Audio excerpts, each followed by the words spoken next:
Somebody talked to you and said, hey, let's go to UK. You think to yourself, that sounds like a lot of fun.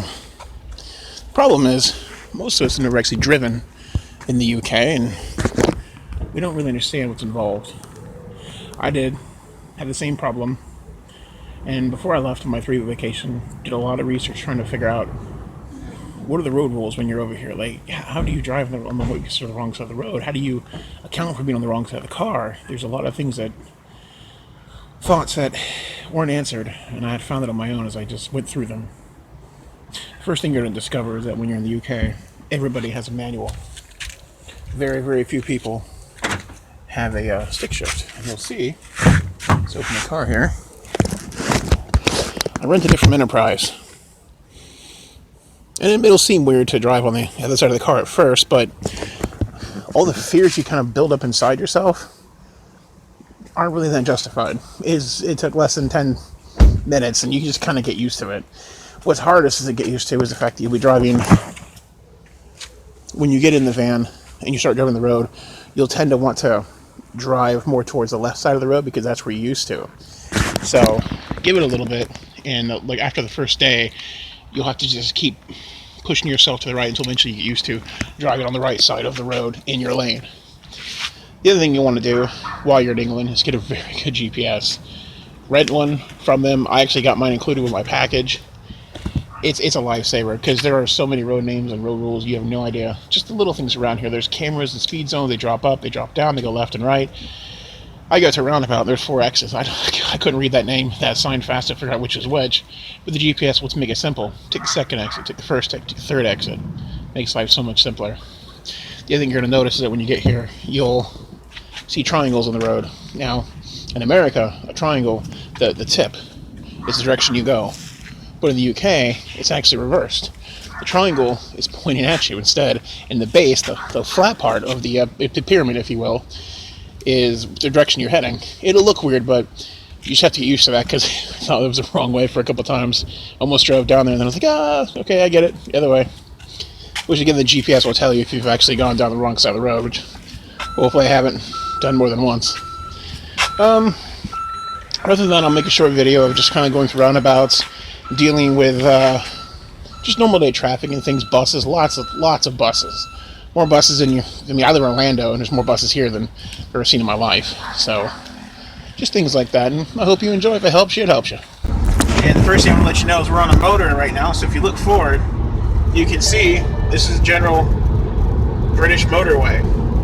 These traffic signals, circles up here are actually going to tell you what speed you're supposed to be doing. If there's an X above it, don't be in that lane, either because it's closed down or you get oncoming traffic. So right now we're supposed to be doing 60. Like a American motorway, you have a slow lane and a fast lane, except for on this way it's reversed. So if you're in the very right lane, that's your fastest lane. If you're on the left lane, that's your very slow lane. Everybody drives crazy, everybody speeds, but I recommend you don't speed because there's one thing they have here everywhere is traffic cameras. Better example of what I was talking about. We're here on the A38 in near Birmingham, and if you look straight ahead, you'll see 3 greens and 4 reds. 3 greens means we're on this side. These are the lanes that are open. 4 reds are on that side. And they'll always open up that middle lane to kind of let you know where congestion is going to be, which lane's going to be the fast lane. Another side note, almost all exits off and on the major motorways, A roads and M roads, are going to be on the left side. I haven't seen one on the right yet. So, welcome to English Driving 101. Everything is super small. And when I mean super small, I mean super small. My van is like really wide, and this is not. So what I'm going to do first is come up here, push this button. This is the car park. They give us a ticket, the arm goes up, we go through, hopefully before everything comes back down on us. Real nice and gentle, and then we have to find a spot. Now think about English, being here in England, all the parking spots are really, really, really, really small. And I have a van. You're not kidding. I mean, it's literally like a sea of compact, and as you can see, the parking garages are really small. So what we have to do, first and foremost, is find somewhere to park relatively easy without being dented or dinged by our own car. We'll endeavor. Turn off. Explaining was, I have a normal size van, and parking all the way in the back, I'm still sticking out in traffic. Most people do. How's a small car park lot? Is this normal for everywhere we go? Alright. You heard it first. So here we are in the world's smallest parking garage in Sully Hall. As you can see, this thing here warns me when crap's in front of me or behind me. It's kind of like a sensor of some sort. We're waiting for her to pay because you don't... There she is over there. Apparently, when you're in a parking garage like this, you don't just pay on your way out. You have to go to the machine first and then try to run, because we actually did try to leave and the machine had it back. In Britain, everywhere, and I mean everywhere. Roundabout. Take the first exit. They have roundabouts. Castle Heath Road. And roundabouts may seem really weird and tricky to deal with at first, but I'm going to show you how you deal with them. You make your approach, and you're going to see sometimes there's one lane, sometimes there's two lanes, sometimes there's three lanes. The lanes are split up like this because usually there's three exits. The first lane here, as I'm in now, takes the first exit in the roundabout. Second one takes second. Third one takes third. If there's only two, then the one on this side takes the first and the second, and the one on the right takes the third. So here we are in the roundabout. We check, make sure no one's coming. No one's in this lane. He's crossing over. I'm coming behind him, and we're already through it. It happens so fast you don't even know you're on it. Sometimes they sneak up on you, and you might try to run one by accident. You didn't mean to, but it does happen.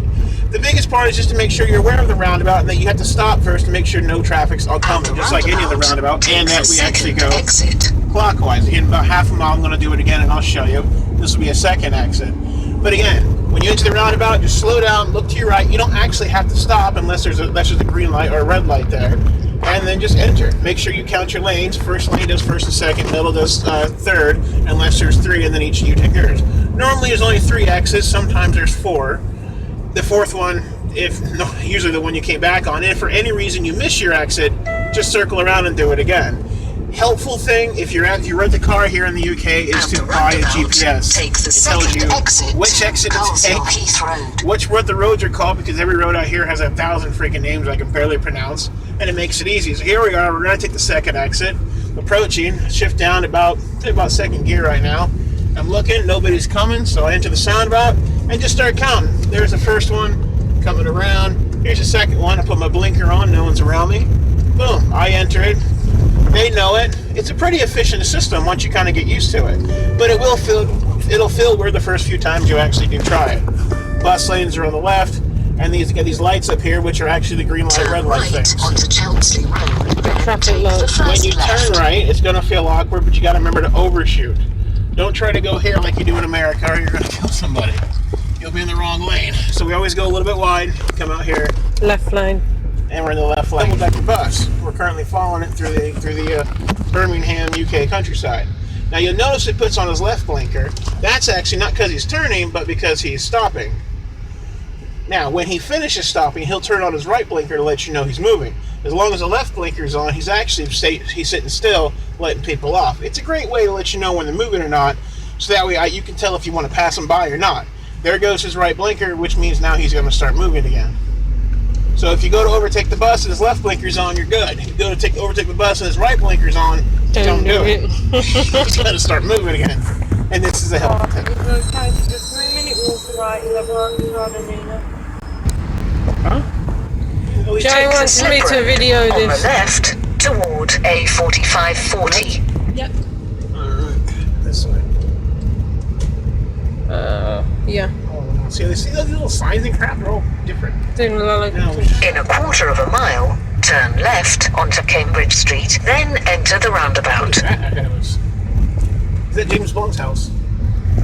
I have no idea. Welcome to English Country Lanes.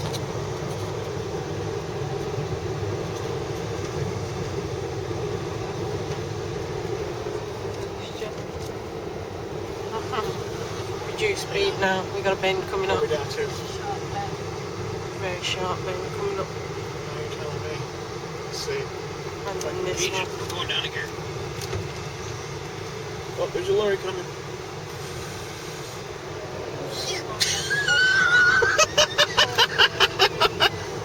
I'm just gonna lose myself there for just a second. Oh.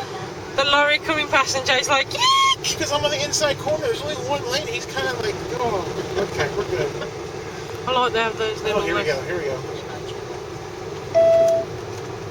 Here's careful then. Watch curves. Shit, come on, baby.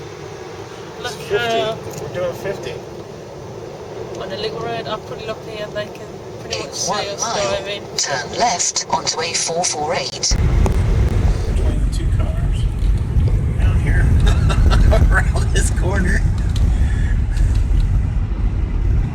And there's cows. There be cows over there on the left. There you go. And farms.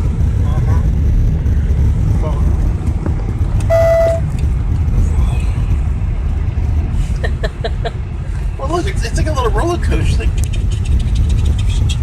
you know, it's going around the corner. You make me laugh, you do. It's got a sharp turn coming up. And you could do 40 if you knew this road well enough. If you were familiar with it, I would be sure. But I have no idea where it's all over, you know.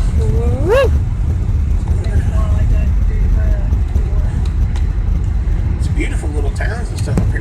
You know, these walls are probably older than America. So, it's gorgeous. And dangerous. And dangerous. We're vacation's over with. We're returning the car back to the airport, but I thought about it last night. Wanted to give some last minute advice as well to everything else I've been saying.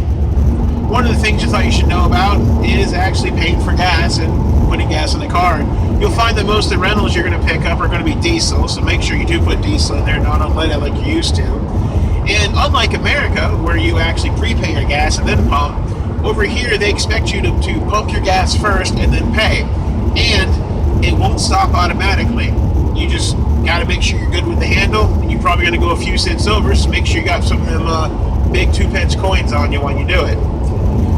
The other thing is just watch out for the crosswalks. A lot of pedestrians do have right-of-ways out here, so you're going to see things like zebra poles with big flashing yellow lights on top of them. If they're there and people are at that crosswalk, you have to stop for them. Other times you'll see traffic lights and they'll go red for people to cross as well. But if a person's at a traffic light and it's green, you can actually go through. You're not obligated to stop. You see a lot of ambulances and police out here. When they do go by, they do ask you to stop, but a lot of people don't.